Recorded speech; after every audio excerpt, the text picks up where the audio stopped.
सारी कथा सुनो धरती पे बार बार बार बार, लेकिन श्री बद्रीनाथ धाम में एक बार पूरी भागवत सुन ले, और वो भी पितृपक्ष में। एक बात मैं आपको और बता दूं, आज आपके पितृ भी बहुत प्रसन्न हो रहे हैं, वो आपको पता नहीं है, कभी कभी हम अनुभव करते हैं, बड़े प्रसन्न हो रहे हैं। वाह, हमारे कुल के बच्चे पितृपक्ष में भागवत सुन रहे हैं, धन्य हैं। आप ही कथा नहीं सुन रहे, आपके साथ में आपके पितर भी कथा का पान कर रहे हैं, और वो भी तृप्त हो जाएंगे। बोलो बांके बिहारी लाल की जय हो। सारी कथा सुनो बार बार, जैसे गंगा नहाओ बार बार और गंगा सागर, ऐसे ही सारी जगह सुनो कथा बार बार, लेकिन धाम पे कथा एक सुन लो, जीवन का कल्याण हो जाए। कथा का गायन करना शुरू कर दिया सनकादिक ऋषियों ने। नारद जी ने जब देखा, ओहो भक्ति के बच्चे दोनों, ये तो बीमार थे और यहां तो नाच रहे हैं कथा में, ओहो ये तो बिल्कुल स्वस्थ हो गए, भागवत की बड़ी महिमा। तब नारद जी ने प्रश्न पूछ लिया, महाराज ये पितरों के निमित्त ही सुनी जाती है, ये भागवत को कोई भी सुन सकता है, या ये सुनने में आया है कि भागवत में की कथा जो सुनता है उसके सारे पाप नष्ट हो जाते हैं। तो आप हमें बताओ प्रभु कि कथा जो है, जो पाप करता है उसका कल्याण कर देती है क्या? सनकादिक ऋषियों ने कहा, नारद जी जो पाप करके मर जाए, जीवन में एक भी पुण्य ना करे, उसके निमित्त भी अगर भागवत हो जाए उसका भी बेड़ा, जल्दी बोलो। अब यहां एक बड़ी प्यारी कथा, इसको बहुत ध्यान से सुनना। नारद जी ने कहा, कभी कोई ऐसी घटना पहले भी घटी क्या? भाई आप कोई काम करो, बोलो, और उसे कहो कि ये ऐसा करो तुम ठीक हो जाओ, क्या कभी पहले किसी ने पिया है? बोलो। बोले हाँ, एक तुंगभद्रा नाम की नदी थी, तुंगभद्रा तटे पूर्वम अभूत पत्तनम उत्तमम। एक तुंगभद्रा नाम की नदी थी, उसके तट पर बहुत लोग रहते थे। गांव में, गांव था, बहुत प्यारा गांव था। उस गांव में एक आत्मदेव नाम के पंडित थे। क्या नाम था उनका? जोर से बोलो। आत्मदेव, आत्मा में स्थित रहने वाले, आत्मा कोई देवता मानने वाले, आत्मा में ही परमात्मा का दर्शन करने वाले आत्मदेव जो ब्राह्मण थे, बड़े विद्वान थे, कथावाचक थे, और सब जगह दूर दूर उनकी ख्याति थी। और हां, एक बात जरूर ध्यान देना, रोजाना 1.25 लाख गायत्री जप करते थे, 7 दिन में 1.25 लाख गायत्री। अनेकों पुरस्चरण किए हुए थे। आत्मदेव तो बहुत विद्वान थे, सूर्य के समान उनका मस्तक चमकता था, लेकिन उनके यहां कोई पुत्र, जल्दी बोलो, पुत्र नहीं था, ना पुत्री थी। घरवाली थी, उसका नाम था धुंधुली। क्या नाम था? और वो धुंधुली भी छोटी, वो ऐसी वैसी नहीं थी। भागवत में लिखा है धुंधुली कैसी थी? बोले लोक वार्ता रता क्रूरा, इधर की उधर चुगलियां करती थी, आपस में लड़ाइयां बजवाती थी, बस सारा दिन बहुत बोलती थी, और कहीं लड़ाई हो जाए तो किसी से डरती नहीं थी। ऐसी थी धुंधुली। बताऊं कैसी थी? हमेशा उल्टी चलती थी।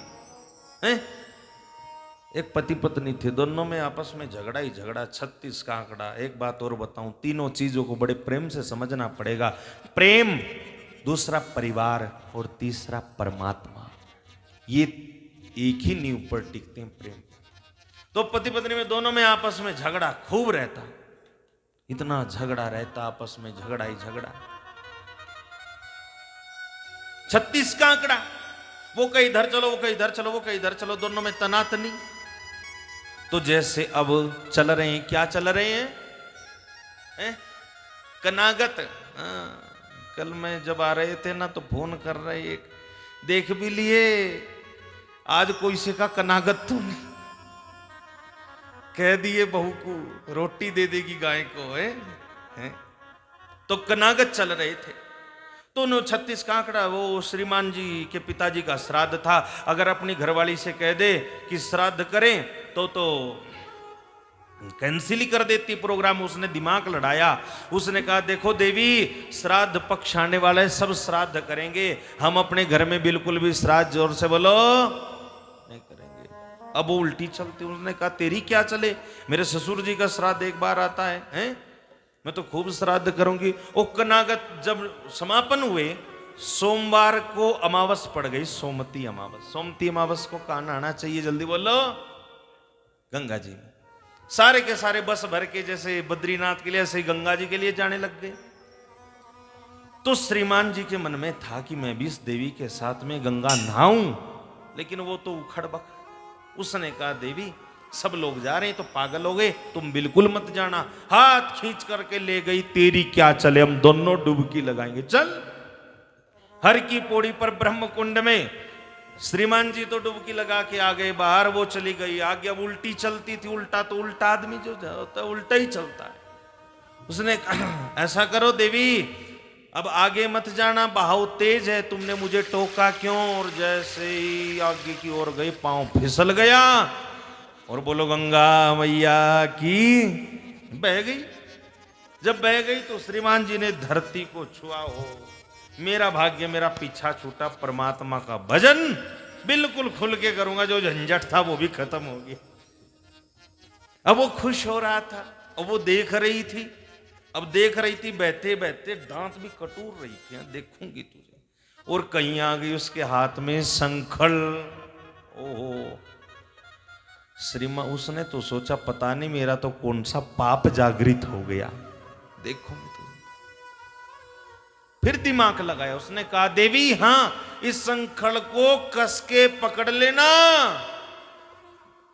तेरे हाथ से छूट ना जाए। अच्छा तू मुझे हल्के में ले रहा है, मैं तो बहुत तैरना जान, छोड़ दी तो गई, डूब गई। बोलो गंगा मैया की। हर की पौड़ी पर बही।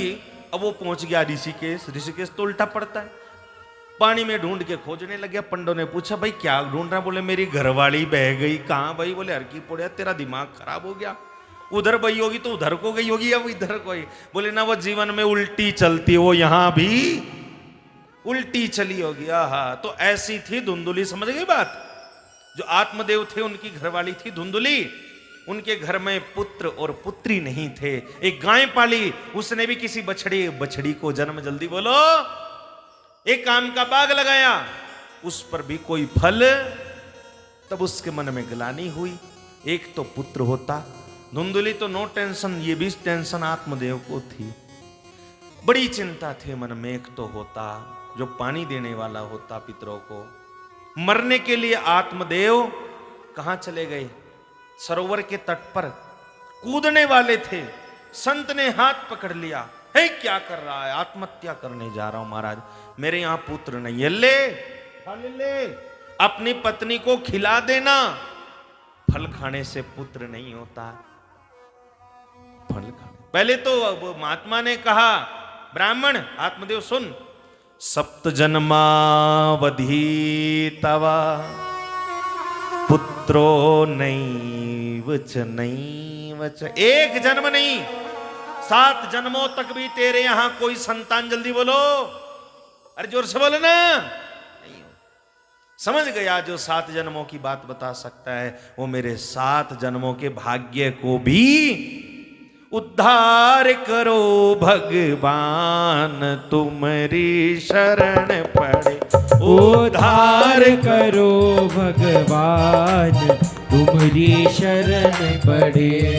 शरण पड़े, शरण पड़े, बोलो शरण पड़े, शरण पड़े, शरण पड़े, शरण पड़े, शरण पड़े, शरण पड़े। ओ मेरा बेड़ा पार करो भगवान, तुम्हारी शरण पड़े। बेड़ा पार करो भगवान, तुम्हारी शरण पड़े। कौन कौन पड़ा है प्रभु की शरण, जरा हाथों को उठा करके बजाओ तो ना ताली। हाँ,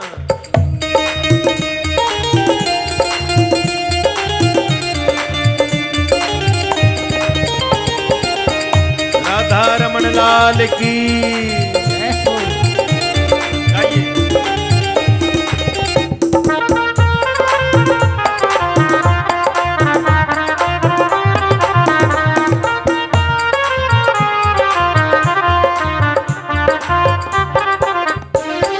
शरण पड़े शरण पड़े शरण पड़े शरण पड़े। हे बद्री विशाल भगवान, हम भी पितृपक्ष में तुम्हारे चरणों में पड़े। कौन कौन पड़े, जरा हाथ तो उठाओ।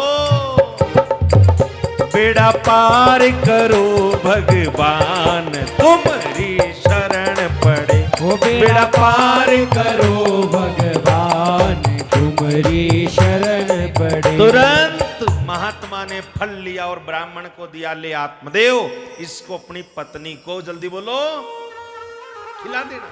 अब देखो ये है सेब, और जब भागवत पर चढ़ गया, सेब नहीं है ये, क्या है जल्दी बोलो, प्रसाद। भागवत का प्रभाव इसके अंदर। प्रसाद दे दिया ब्राह्मण को, आत्मदेव को, लो अपनी पत्नी को खिला देना। ब्राह्मण गया आत्मदेव घर, और पंडितानी को दे दिया, ले इस फल को खा ले, तेरे यहां बच्चा होगा, जा। संत ने दिया, फेंक मत देना। और कथा करने के लिए चले गए, भागवत कथा।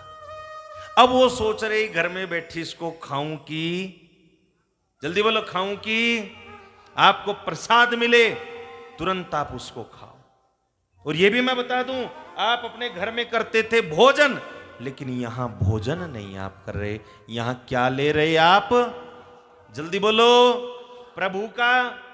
इसलिए उसमें कभी ये मत कहना नमक कम है या मिर्च ज्यादा है, ये नहीं है वो नहीं है वो नहीं। ये बहुत बड़ा पाप लगता है, इस बात को मन में गांठ बांध लेना, उतना ही लेना जितना आप पा सको। भागवत जी के ऊपर हाथ रख के कह रहा हूं, मेरे मन में ये भावना थी कि बद्रीनाथ धाम में कथा तो हो ही हो, लेकिन साथ में रोजाना भंडारा भी चले, खूब प्रसाद सब लोग पाए। वही मेरा संकल्प ठाकुर जी ने सच बताऊं पूरा किया। यहां जब आप प्रसाद पाते हैं, मैं सच बता रहा हूं, मेरा मन इतना खुश होता है, मैं उसी से छक जाता, उसी से, सत्य कह रहा हूं। सुबह से मैंने चाय नहीं ली, अब मैंने भोजन प्रसाद पाया जब सब लोगों ने पा लिया। और हाँ, ये हमेशा याद रखना, ये भी मैं इस संदर्भ में कह देता हूं, भगवान सेवा से बहुत जल्दी प्रसन्न होते हैं, सेवा से। सेवा, एक बात और बता दूं, सेवा ऐसे ही नहीं होती, सेवा उसी की होती है जिससे हमारा प्रेम, जल्दी बोलो, प्रेम होता है, नहीं तो सेवा नहीं होती। सेवा उसी की होती है जिससे हमारा प्रेम होता है। घर में आप भोजन करते थे, पता नहीं क्या क्या खाते थे, लेकिन यहां आप पाना प्रसाद, ठीक है। ये भी मैं आपको कथा में बता दूं, जितना यहां पर रह के सेवा करोगे, सेवा का मतलब ये नहीं किसी के पांव दबाना, ऐसा नहीं है। कहीं कोई अगर गिलास पड़ा है तो ये धाम है, गंदगी मत फैलाना, वो सबसे बड़ी बात ये। उसको उठा के तुरंत झिझक किए बिना उसको उठा करके डस्टबिन में डालो। ये भी एक भजन है, ये भी एक तप है, सेवा। सबको भोजन कराओ, देखो सबने भोजन कर लिया कि नहीं किया, ठीक है ना, समझ गए ना। इतनी सी जिम्मेदारी आप नहीं कर सकते क्या, बोलो हैं, कर सकते, बस तो आनंद लो, कथा सुनो खूब, और देखो भोजन प्रसाद खूब पाओ, कसर मत छोड़ना बिल्कुल भी। कम से कम यहाँ बद्रीनाथ से जाके तुम्हारा 2-2 किलो वजन बढ़ के जाना चाहिए, ठीक है। जो तुम्हारी घर में बहू भी तोल ले तो उसको भी लगे हाँ बद्रीनाथ धाम से। और हाँ, ये बात और बताऊं, अपने यहाँ भंडारे की व्यवस्था बहुत सुंदर की गई है, सारा सामान वहीं से लेके आए, सारा का सारा। हलवाई ने लिखा 1 क्विंटल आटा 2.5 क्विंटल रखा हमारे को, बहुत खूब रखा, खूब 3 क्विंटल खूब। तो यहां प्रसाद, अब वो धुंधली सोच रहे कहीं प्रसाद मिले तुरंत पाओ।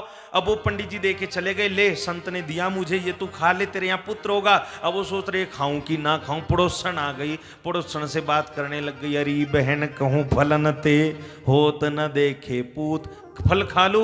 बोले हाँ फल खा लो, संत का प्रसाद कभी भी व्यर्थ नहीं जाता, खाऊं कि ना खाऊं। अरे बहन अगर मैंने फल खा लिया और मुझे कहीं सचमुच गर्भ धारण हो गया तो मेरा तो खाना पीना कम हो जाएगा। भागवत में लिखा है वो खाना पीना कम हो गया, मैं तो कमजोर हो जाऊंगी, कमजोर हो जाऊंगी तो ये मोहल्ले वाली लड़के मुझे दबोच देंगी, और कहीं चोर आ गए तो सब लोग भग जाएंगे। ये भागवत में लिखा है, और मेरे से तो भगा भी नहीं जाएगा, मैं तो मर जाऊंगी, और मेरे घर का काम धंधा कौन करेगा। पड़ोसन ने सलाह दी, सलाहकार तो सब जगह में। बोले देख ननंद को बुला के कुछ ना कुछ तो देना पड़ेगा जापे में, तू ऐसा कर 6 महीने पहले बुलवा ले, सारा तो गोबर फिरवा, बसन मंजवा, सारा काम करवा, और जो दे देना वो दे देना। उसने कहा धुंधुली ने, तू नहीं जानती बहन, मेरी ननंद ननंदा सहरित, मेरी ननंद तो बहुत चोरटी है, पता नहीं बैग में क्या क्या इकट्ठा करके ले। पड़ोसन ने कहा भागवत में लिखा मेरे तो घर का पड़ा है काम, वो तो गई चली। तभी उसकी बहन थी 3 किलोमीटर दूर, वो आ गई। अब बहन वो 4 चंदे आगे थी। उसने कहा पता नहीं कहां से फल लाए, वो बहुत दिमाग का तेज थी वह। उसने कहा ऐसी पट्टी पढ़ाई, बोले ऐसा करिए तेरे यहां गाय खड़ी है, इस गाय को खिला दे ये फल, अगर सच्चा है तो इसके भी कुछ हो जाएगा। और तू ऐसा कर, मेरे यहां 7 बेटे हैं, 8वां होने वाला है, जो बच्चा होगा, मेरा पति तो दारू पी के पड़ा रहता है, जो बच्चा होगा मैं उसको अपने पति से कह दूंगी मेरा बच्चा मर गया, और उस बच्चे को मैं तुझे दे दूंगी। तेरे पति तो बहुत ज्यादा बाहर ही रहते, उन्हें क्या पता। लेकिन हां तू घर से बाहर मत निकलना, गर्भिणी का नाटक करना। समझ गए बात। अब तो धुंधुली ने वो फल खिला दिया, किसको, जल्दी बोलो, गाय को, और खुद गर्भिणी का नाटक खूब घी खा के हो गई। लोगों ने कहा ओहो पंडित जी के यहां बच्चा होने वाला है, बालक होने वाला। सब लोग बड़े भाग्य की सराहना करने लगे, और धीरे धीरे समय बीता। समय आने पर धुंधली की बहन के यहां पुत्र हुआ। वो पुत्र रातों रात धुंधली के पास भेज दिया। धुंधली ने चिट्ठी लिखी, मोबाइल तो था नहीं, चिट्ठी पत्र लिखा अपने पति को, श्रीमान जी आपके यहां पुत्र हुआ है, ये जानकर आपको मैं जानती हूं अति प्रसन्नता होगी, आप तुरंत घर पर पधारे। भागवत की कथा को विराम दे करके आचार्य झूमते हुए घर पर पधारे। घर पर देखा पुत्र हुआ है, वो खुद का नहीं था, किसका था, बहन का था। दिखा दिया पंडित। अब तो पूरा नगर भाग्य की सराहना करने, भाई आत्मदेव का भाग्य देखो क्या बुढ़ापे में जाग गया। लेकिन ठीक 3 महीने बाद उस गाय ने भी एक पुत्र को जन्म दिया, जिसका पूरा शरीर तो था मनुष्य के जैसा, लेकिन केवल उसके कान थे गाय के जैसे, और कानों को संस्कृत में कहते कर्ण। क्या कहते, इसलिए पंडित जी ने उसका नामकरण किया। इसका नाम है गोकर्ण। बोलो गोकर्ण जी महाराज की। गोकर्ण बड़ा होने लग गया। साथ में वो धुंधुली बोली, इसका नाम तो रख दिया गोकर्ण, लेकिन इसका अपने वाले का मैं अपने नाम पे रखूंगी। बोले देवी रख ले जो तेरा जी करे। बोले मेरा नाम धुंधुली, इसका नाम धुंधकारी होगा। क्या होगा, जोर से बोलो। दोनों बच्चे की आंगन में बड़े, लेकिन वो जो गोकर्ण था गाय का पुत्र, क्योंकि वो प्रसाद से हुआ था, प्रसाद की बड़ी महिमा। वो आत्मदेव को पिता ही कहता था, सेवा करता था। गोकर्ण तो बचपन से इतना संस्कारवान था, माता पिता के चरणों में लेट के प्रणाम करता था। विद्या पढ़ने के लिए विद्यालय चला गया, और वहीं से साधु संत ऐसा बना, उच्च कोटि का विद्वान। और धुंधकारी बीड़ियां पीने लग गया, शराब पीने लग गया, बच्चों को उठा के कुएं में डालने लग गया। इस घर से उलाना तो रोजाना। अब पंडित जी अपने माथे को पकड़े, हो उस दिन मर जाता तो अच्छा होता, ये कहां से आ गया। याद रखना, इसलिए तो कहा पुत्र सुपुत्र तो क्यों धन संचय, और कुपुत्र कुपुत्र तो क्यों धन। सुपुत्र हो गया तो अपने आप कमा लेगा, और कुपुत्र हो गया तो जो कमाया वो भी सारा ठिकाने। जल्दी बोलो। धुंधकारी ने बर्तनों को भी बेच दिया, शराब पीता। रोजाना जिस घर में हवन होता था, वेद पाठ पंडित जी करते थे। एक दिन मां से कहा, मां धुंधुली से, मुझे पैसे दे, मेरे पास में नहीं है बेटे। रोटी बना रही थी तो जलती लकड़ी निकाली, मां को इतना पीटा। धुंधकारी इतनी दुखी हुई, धुंधुली रात को कुएं में कूद के आत्महत्या कर ली। एक राजा के यहां डकैती डाल ली, पिताजी को भी आत्मदेव को भी पीटा। हमेशा याद रखना, सोने ने लोहे से पूछा, क्या?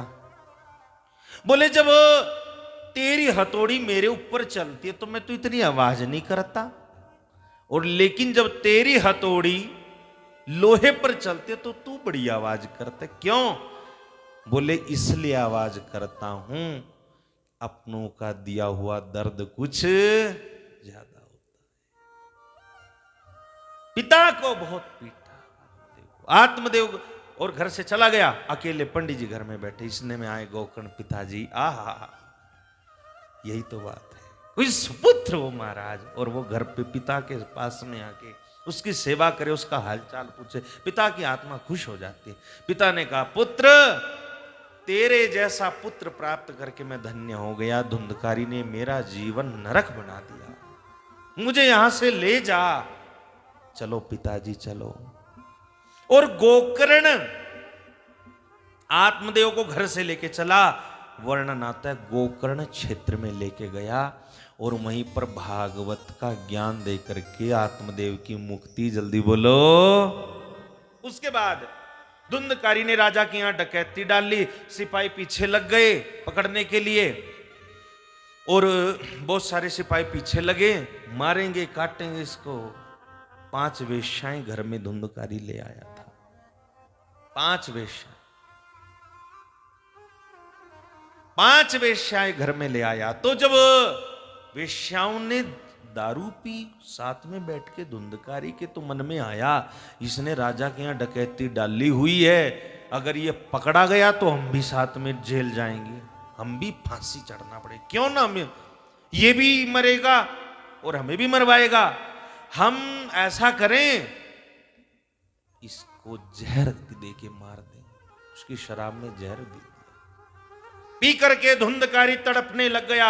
हमेशा याद रखना, कभी भी पापी व्यक्ति के प्राण बहुत जल्दी, जल्दी बोलो, अरे जोर से बोलो ना, तड़पने लग गया।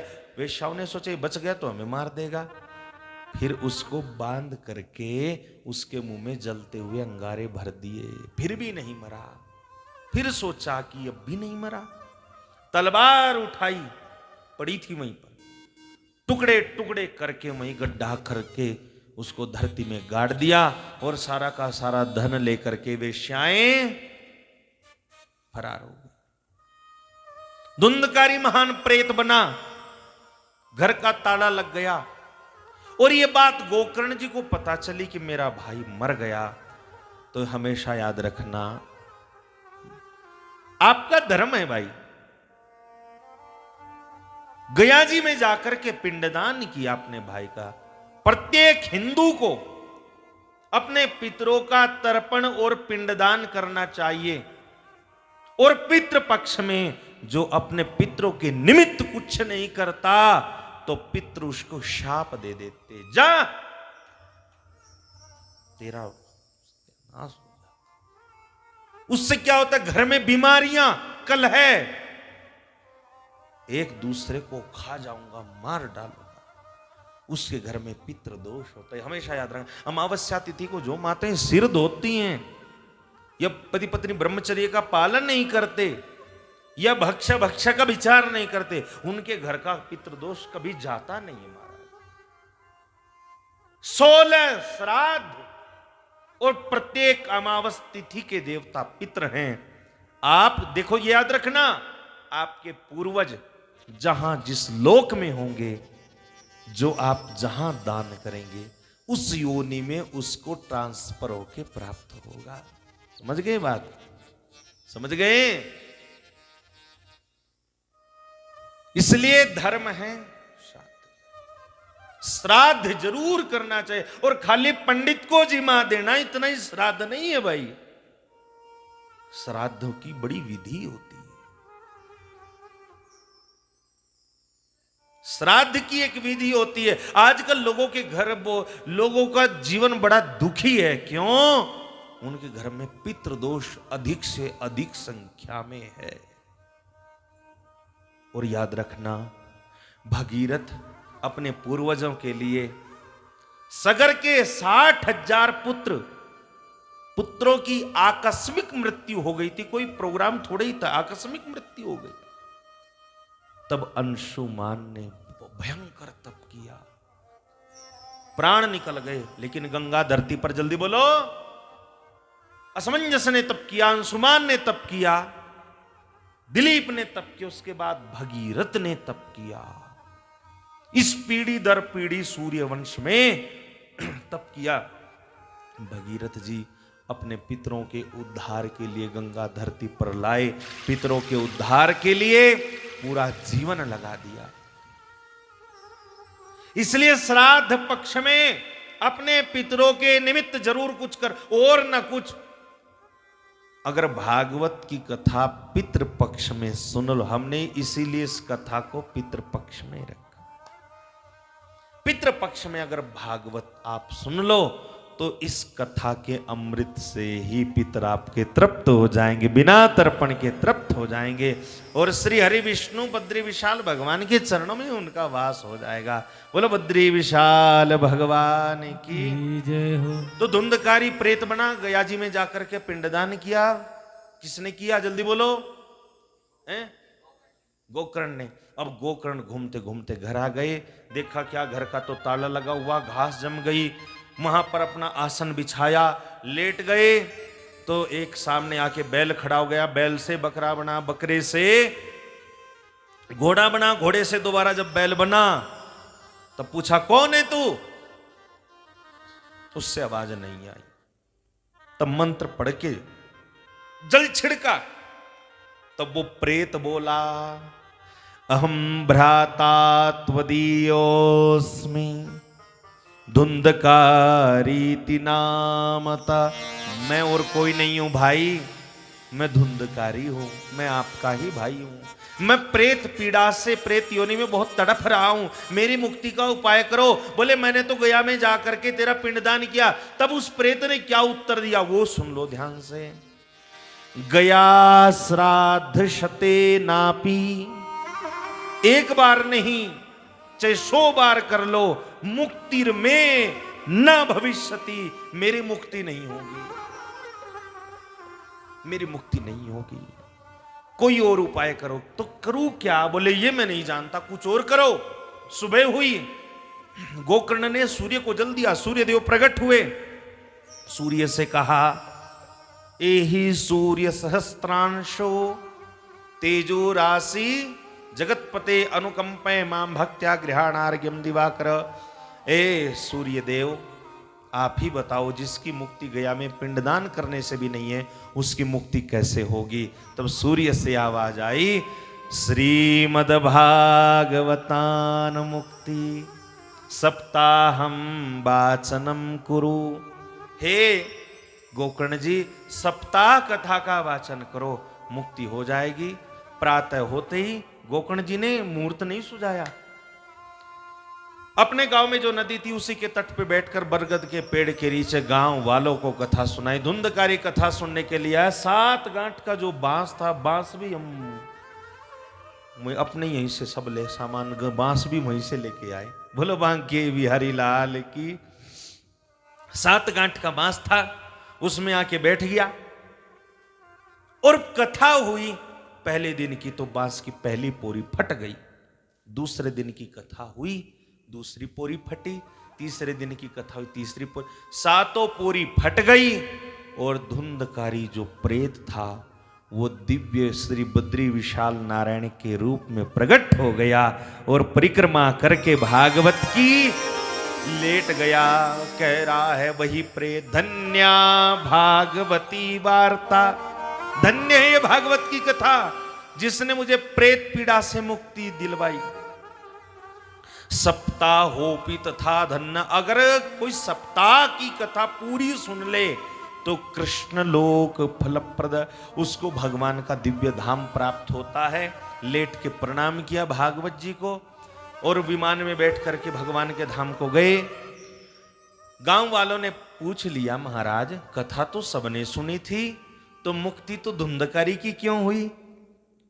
तो हरि के पार्षदों ने कहा, बोले कथा तो सुनी लेकिन बीच में भजन, जल्दी बोलो, कथा तो सुनी।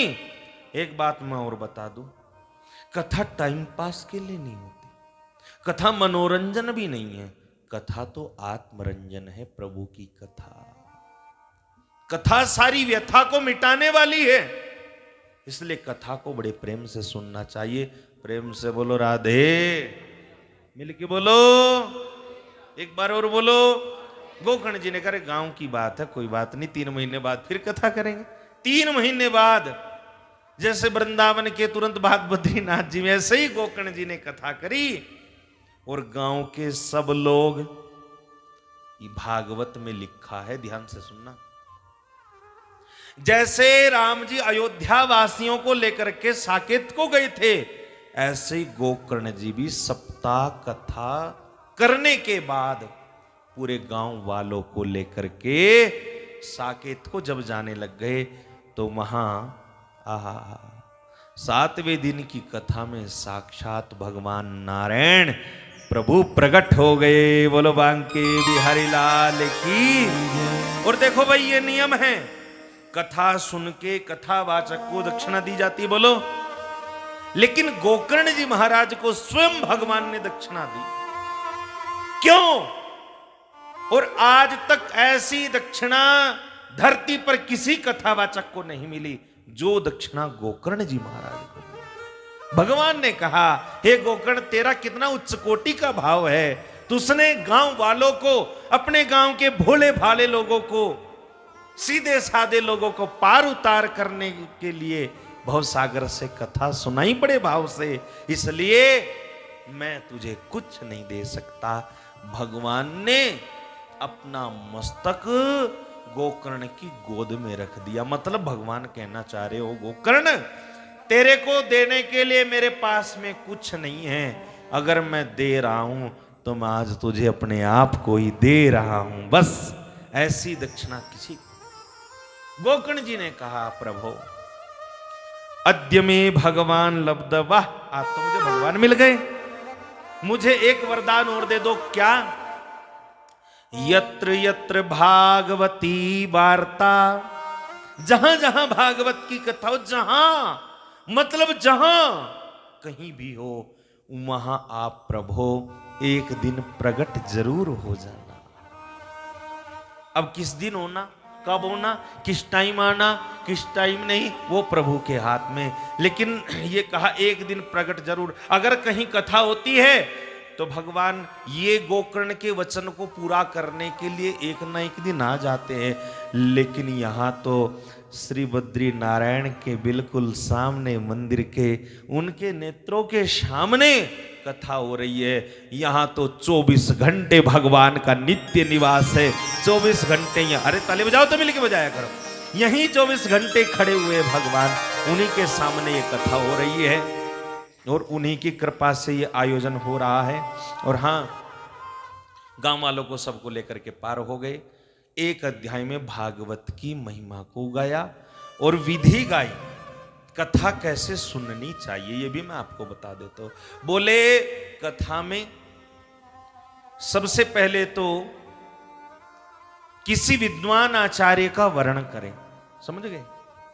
और कथा का वक्ता आजकल तो देखो, मैं बताऊं, बुरा मत मानना, बहुत लोग, सब जात के लोग कथावाचक हो गए, लेकिन जो विशेष ये गद्दी प्राप्त है ये ब्राह्मण को प्राप्त है। विरक्तो वैष्णवो विप्रो, भागवत में लिखा है ब्राह्मण के मुख से कथा सुननी चाहिए, विरक्त होना चाहिए, लालची नहीं होना चाहिए।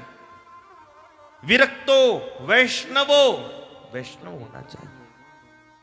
विप्रो, ब्राह्मणों, वेद शास्त्र विशुद्धि कर, जो सरल तरीके से आपको बस कथा समझा दे, आपके हृदय तक उतार दे, ऐसा कथा। दृष्टांत कुशलो धीरो, दृष्टांत देने में कुशल हो, वक्ता कार्योति निष्प्रह, ऐसा वक्ता होना चाहिए।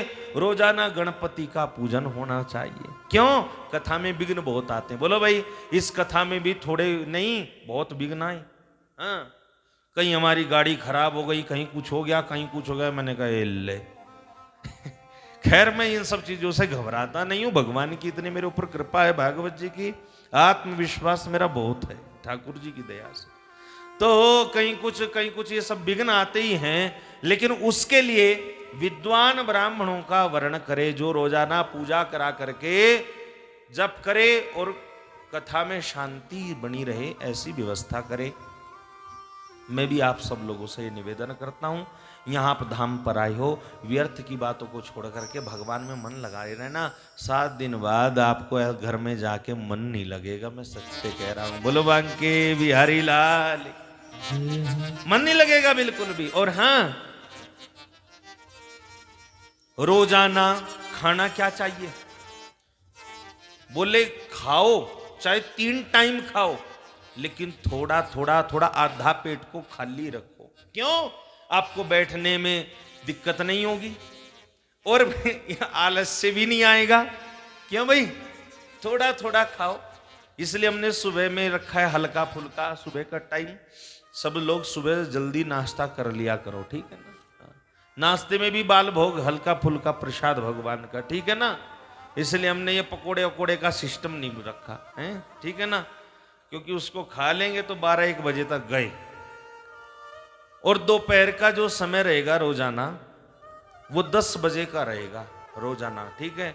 आपको बुलाना ना पड़े, वहीं जा करके आप प्रसाद आराम से पाओ, सेवा भी करो। और जब कथा समापन होगी, रोजाना सबके लिए खिचड़ी का प्रसाद होगा। वो खिचड़ी औरों को भी बंटवाएंगे। आप खड़े होकर के ये सब काम संभाला करो, ठीक है। खिचड़ी औरों को भी बंटवाएंगे, जितना प्रसाद बंटवाएंगे उतना अच्छा, ठीक है। उतना बंटवाएंगे, खूब बंटवाएंगे, कसर नहीं छोड़ेंगे कुछ। तो शाम को पाओ, शाम को खूब ठीक ठाक आराम से पाओ, क्योंकि फिर तो आराम से फिर तो सोना ही है। लेकिन दिन में दिक्कत ना हो बैठने में, इसलिए थोड़ा थोड़ा आलस्य ना आए। समझ गए बात? पहले लोग तो घी पी के कथा सुनते थे। हाँ, भागवत में लिखा है घृतपानम, बोले घी पी के सुन के कथा। पयपानम, या दूध पी के सुनो। अगर ये भी ना मिले तो फल खा के सुनो। बोले अगर दवाई लेनी हो, बोले फिर तो रोटी खा के सुनो, बढ़िया। बोलो बांके बिहारी लाल, जैसे सुनो, हंस के सुनो, चाहे रो के सुनो। ये कथा आपको जिस दिन अच्छी लगने लग जाएगी, उस दिन समझो आपका बेड़ा पार हो जाएगा। अब मैं आज की कथा को भगवान के चरणों में अर्पण करता हूं। हमारे आदरणीय नितिन सिंगल जी अपना कीमती से, इनके पास में समय नहीं है, ये भगवान के भक्त 15 साल से मेरे से जुड़े हुए, 15-16 साल से। और आदरणीय श्री विनोद जी पधारे हुए हैं, बहुत बहुत साधुवाद पूरे परिवार को। मुझे पता है आज आप जा रहे हैं, लेकिन मन आपका मेरे पास ही रहेगा, ठीक है ना। तो कोई बात नहीं, आप कथा नहीं सुन रहे तो भगवान श्रीमन नारायण, इनकी बहुत श्रद्धा है, बहुत आस्था है। कैलाश मानसरोवर की भी यात्रा इन्होंने की है। वाह, क्या कहां कहां प्रभु क्या क्या करवाते, ये तो वही जाने।